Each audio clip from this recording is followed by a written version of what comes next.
At some point in a chess game, you'll find yourself out of known theory and having to think for yourself. Now, this can be quite a difficult task if you don't have the right toolkit, but in this video, I'm here to give you 3 questions that you can ask yourself at any point in the chess game, which should give you sufficient ideas to come up with what will be a good plan for the next couple of moves, or even sometimes enough to finish the game. The question I want you guys to ask is, which of my pieces can be improved? And in this position, I think it should be quite clear that it is in fact the king that hasn't moved enough. Now, this also goes in terms, most of the pieces have been traded off. There's just bishops and rooks on the board, so the king can be activated fairly confidently. So, I began to move my king into the position to guard this center d6 pawn. I'm not bothered by this exchange of bishops, as that would give me 2 center pawns and the open c-file to work with my rook. So I just continued to guard my pawns, which are weak pawns, but at the same time it's quite hard to exploit. And eventually I slowly moved my king over to defend the weaknesses so that I could liberate my rook and focus on trying to improve that piece as well. So I continued to move my king over. My king now guards these 2 pawns very nicely, and I can try and improve my rook's placement. I exchange the bishops and continue to improve my rook. So you can see that this entire game so far has just, this endgame has been played just with the sole focus of trying to activate and improve pieces. I improved my king's placement to defend the weaknesses. Now I'm improving my rook's placement, trying to attack my opponent's weaknesses.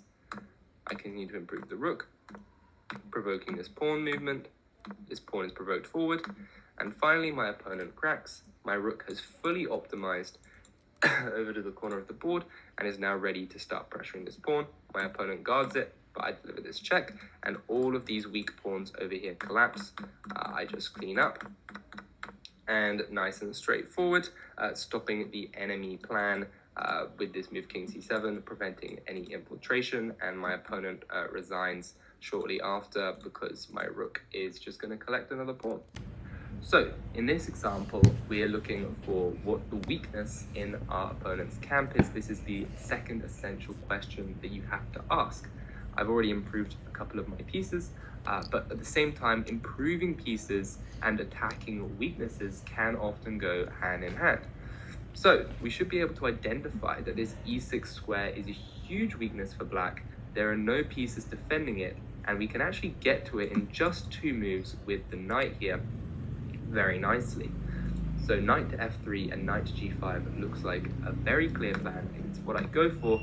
And noticing that h6 looks like a plan to stop the knight, but actually it doesn't work. I go in with the knight anyway, and after my opponent tries to capture this pawn here, exploiting a pin, I evaluated it as not a big deal. I just sidestep out of the way with my king, saying that now your knight is properly hanging. And after they move their other knight in, trying to get aggressive and attack my queen, I just drop my queen back, maintaining the pin, attacking this pawn here, and now their knight is also hanging. So their plan wasn't successful, and I got to the weakness. They decided to resign the game. Okay, moving on to the next example of spotting weaknesses here. My opponent just played the move pawn to a5, and the question is, why is this such a mistake? Now, the reason is because we can actually create a weakness in the position with the move pawn to a3. Now, the idea of this move is that after the trade of these pawns here, this a5 pawn will become a weak pawn. And that's exactly what happens. We exchange off the pawns, the a5 pawn is now weak, and the new plan is very straightforward. I just want to double up my rooks, capture the pawn, and then try and promote this b pawn here, and it's that simple. We can also put promoting pawns under the blanket idea of improving your pieces, because your pawns get much better as they push down the board, as they have the potential to promote into a queen. My opponent moved their knight in, I stacked up, took the knight, claimed the pawn, and they tried to castle. Now, I thought castling was probably quite a good idea, so I gave them a check, trying to stop them, and offered an exchange of queens. And my reasoning here was that after the queens were to come off, I had identified this other weak pawn here on d6, and saw that if they were to castle, I can move my knight in and try to capture this pawn. They moved their queen back, I delivered a check, and now I've improved my pawn, which is now looking to become a queen. They castled, I started improving the placement of my knight so that it can escort this pawn into becoming a queen. They moved out their bishop. I decided not to trade rooks because I thought my rook was better than their rook, and I can gain a tempo on the bishop and then move my knight into the game. Firstly, I moved the pawn slightly closer because I'm threatening to go bishop to b7. This is concrete. They moved the rook, and now my knight goes in to guard the pawn.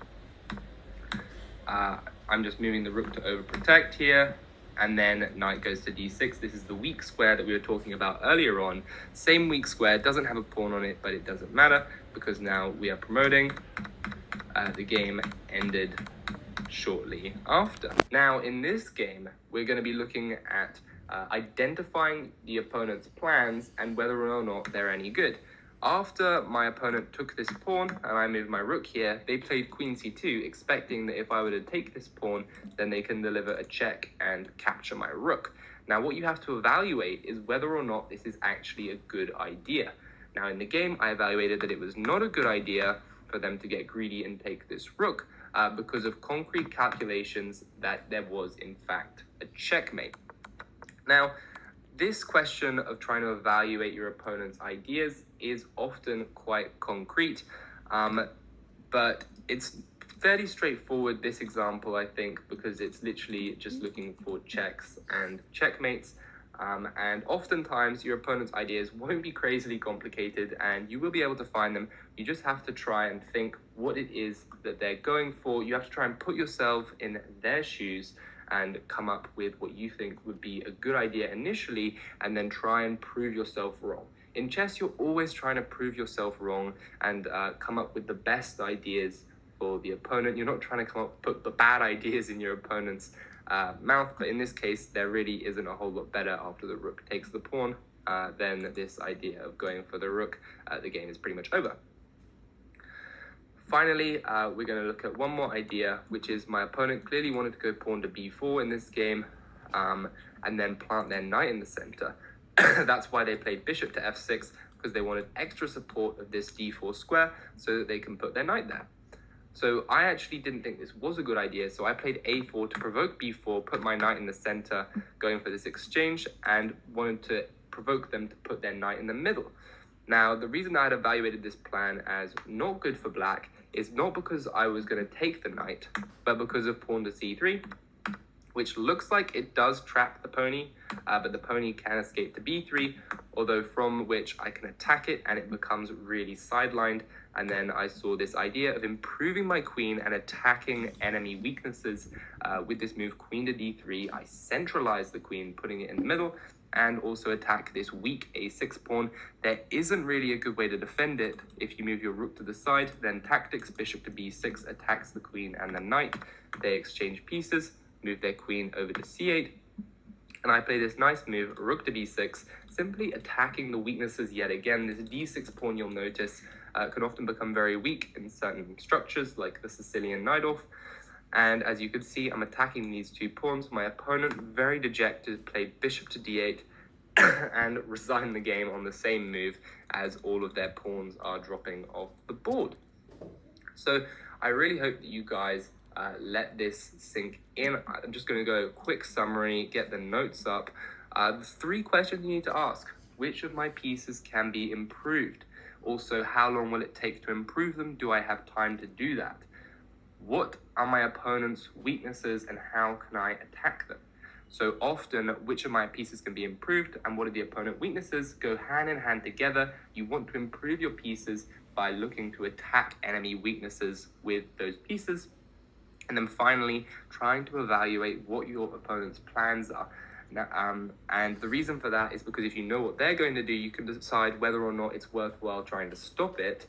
Or potentially, if you don't think it's a very good plan, you've evaluated better than them, you can decide whether or not you can allow their plan to happen and let them self-destruct. Now, what you will notice looking at these three questions is that two of them are actually focused on what the opponent is trying to do. Now, I think that's really interesting because chess at its core is not a self-centered game. You really have to pay attention to what the opponent is doing so that you can adapt and overcome what their plans and ideas will be. At the end of the day, most of the plans you're going to come up with, you could even play a very nice game of chess simply by stopping everything that the opponent wants to do that is good and allowing them to do things which are bad for them. Top players like Karpov used to have this style, which was extremely annoying to play against. But anyway, if you guys did enjoy this video, please do consider liking and subscribing. And as always, I'll see you guys in the next one. Bye.